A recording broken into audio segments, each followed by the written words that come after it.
Kalkadosh Shabbat Shalom. Nous allons lire cette semaine, Be'ezrat Hashem, la parasha de Vayikra. Nous allons commencer le troisième livre de la Torah et particulièrement par la parasha de Zachor, où nous allons rappeler, en sortant un deuxième Sefer Torah, cet fameux épisode de cette attaque que Amalek, notre ennemi, qui vient attaquer les Bnei Israël lorsqu'ils sortent d'Égypte et nous étions dans le désert. La particularité de notre livre, c'est qu'il commence justement, d'où son appellation, le mot Vayikra. Nous savons ici que le premier pasuk, où c'est Akadosh Baruch Hu qui va ici appeler Moshe Rabbeinu, le pasuk nous dit Vayikra el Moshe, Vaydaber Hashem elav, me'oel moed lemo. D'abord, Akadosh Baruch Hu a appelé Moshe, et seulement ensuite il a commencé à lui parler et à lui énoncer toutes les règles des korbanot, des holocaustes, des sacrifices qu'on va amener au Mishkan, qui vient d'être construit par Moshe Rabbeinu. Et les Chachamim se posent la question, pourquoi commencer le livre et pourquoi on ne pourrait pas, Akadosh Baruch Hu ne s'adresse pas directement à Moshe Rabbeinu, comme d'habitude, Vaydaber Hashem, Moshe est mort. Pourquoi il y a cet appel qui vient avant la parole d'Akadosh Baruch Hu? À cette question, répond Rashi. Rashi nous dit, Vayikra el Moshe lechol dibrot ulchol amirot ulchol tzivuyim kadma kri'a. Avant toute parole, avant tout enseignement et tout ordre, Akadosh Baruch Hu a d'abord appelé Moshe. Lashon hiba.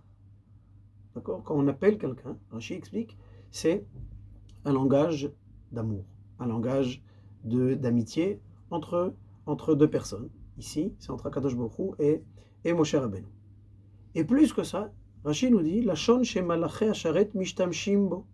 C'est le langage que les anges utilisent pour s'appeler, comme on le dit tous les jours, en se basant sur le pasuk dans Yesharia, Vekara ze elze ve'amar, on le dit dans la répétition de la Mida, où c'est chaque ange qui va s'appeler l'un à l'autre. Mais, et là Rashi termine son explication, les Nevi'e umot ha'olam nigla alehem bilshon arai vetum'a. Lorsque Akadosh Baruch Hu s'adresse aux prophètes des nations, donc aux prophètes non juifs, alors comment il s'adresse à eux? Avec un langage qui est l'inverse, justement, qui est tout l'inverse, la shon harai, quelque chose qui est complètement éphémère, quelque chose qui n'est pas fixe, et un langage qui est représenté ici par cette tum'a, un langage d'impureté. Pourquoi commencer un livre par cette appellation de Vayikra? Et là, on a une explication, justement, en se basant sur le Rashi qu'on vient de citer. Il faut comprendre ici que la Avodat Hashem et tout le service, on va ici parler de toutes les règles des korbanot. Quelqu'un peut se dire, voilà, il y a ici une Avodat Hashem, il y a ici des mitzvot à faire. N'importe quelle personne va pouvoir choisir et faire cette telle ou telle mitzvah. Akadosh Baruch Hu nous dit non. Pour pouvoir faire une mitzvah, il faut d'abord être appelé à faire cette mitzvah. En d'autres termes, il faut d'abord être apte.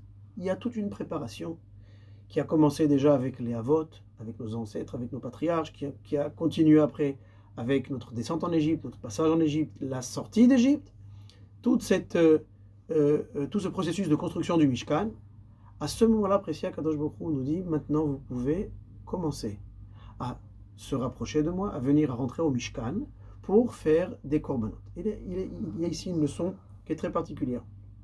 Lorsque nous voulons nous rapprocher d'Akadosh Baruch Hu, alors il peut avoir un élan, il peut avoir un enthousiasme particulier, mais il ne faut pas justement, qui est basé justement sur un amour et qui est primordial. C'est le summum de la Avodat Hashem, c'est justement de ce service envers Akadosh Baruch Hu, c'est comment servir Akadosh Baruch Hu, dans l'amour, dans la joie, et arriver justement à cette kirva, ce korban, ce sacrifice qui va justement nous faire accéder à cette adhésion à Akadosh Baruch Hu. Mais comment y arriver? Il faut d'abord être appelé. Est-ce que tout le monde peut être appelé? Est-ce que j'ai été appelé dans le sens, est-ce que je suis apte à le faire? Alors c'est évident, quelqu'un peut dire, avec une vision négative de soi-même, ah, moi je suis pas apte, ah non, je ne peux pas mettre mes tefilines, je ne peux pas mettre la kippa, je ne peux pas mettre des tzitzit parce que je ne suis pas à la hauteur. On ne dit pas, est-ce que maintenant la personne vit en désaccord ou en dissonance? Ça aussi, malheureusement, ça arrive, on dit non. Est-ce que tu as été appelé? Un juif, c'est quelqu'un qui a été appelé. D'ailleurs, c'est ce qu'on dit quand on monte à la Torah. On va d'abord, ou le matin dans les Birkot HaShachar, on va dire Asher Bachar Banu Mikol Ha'amim, qui nous a choisi ce choix, c'est cet appel. Et cet appel, justement, vient nous montrer, et c'est le message d'Akadosh Baruch Hu. Akadosh Baruch Hu nous dit, vous êtes capable, vous êtes appelé. Je vous appelle. Chaque matin, un juif se lève et il doit entendre cet appel. La Torah, n'importe quel enseignement qu'on va étudier, dans une étude, dans un pasouk, c'est un appel justement à cette adhésion. C'est un appel à la dvekut. Et le plus grand danger, c'est de croire, et c'est même de se dire que non, d'accord, avec une fausse humilité, nous ne sommes pas capables, je ne suis pas à la hauteur, ou alors c'est pas pour moi. Akadosh Baruch Hu appelle Moshe Rabbeinu en tant que représentant du peuple, pour justement leur dire maintenant vous êtes capable. Vous êtes capable de rentrer au Mishkan.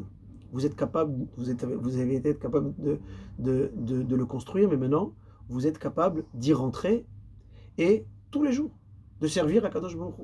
On sait des fois que quelqu'un peut avoir un élan ponctuel et se rapprocher d'Hachem. Miya ale be'ar Hashem, dit David Ameler, qui c'est qui va monter sur la montagne d'Hachem, mais la plus difficile c'est Umiya Hamod, Umiya Kumbim, comme Kocho, qui c'est qui va pouvoir se tenir debout d'une manière fixe, proche d'Akadosh Baruch Hu. Alors on peut avoir un élan, à Yom Kippour, pendant la Neila, à un moment particulier dans l'année, une fête ou un autre moment. Akadosh Baruch Hu nous dit, ça c'est très important, mais le plus grand degré, c'est de se sentir constamment appelé et de vivre cet appel au quotidien dans tout ce qu'on fait. Et cette idée se traduit par une halakha. On sait, les chachamim nous disent que lorsque on va faire une bracha, alors, pour une mitzvah, alors on va faire la bracha avant la mitzvah. D'accord? On va mettre ses téphilines, par exemple, on va faire la bracha avant de mettre les téphilines. D'accord? Comme les chachamim disent dans la Gemara, over la asiyatan, qu'il faut faire la mitzvah avant la bracha, c'est-à-dire avant l'acte. Et les chachamim m'expliquent justement, c'est quoi la bracha? Ki shem Hashem ekra, avu godel l'Elohenu. Nous aussi, nous appelons à Kadosh Baruch Hu. Nous implorons à Kadosh Baruch Hu. Le fait d'appeler à Kadosh Baruch Hu avant la mitzvah, ça vient justement faire objet de prise de conscience que nous venons maintenant faire un acte, mais nous appelons à Kadosh Baruch Hu. Pourquoi? Parce qu'il nous a appelés. Ça veut dire que nous l'appelons.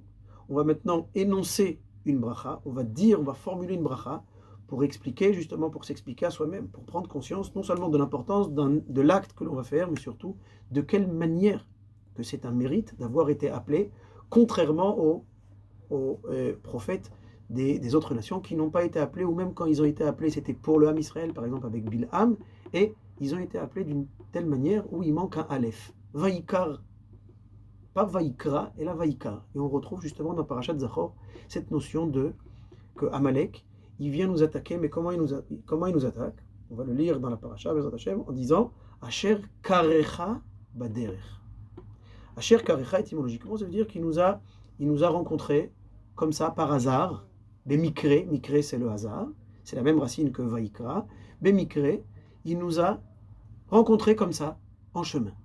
Et les Chachamim nous disent, c'est quoi Vaikra? C'est quoi Asher karecha? La shon krirut, que Amalek nous a refroidi.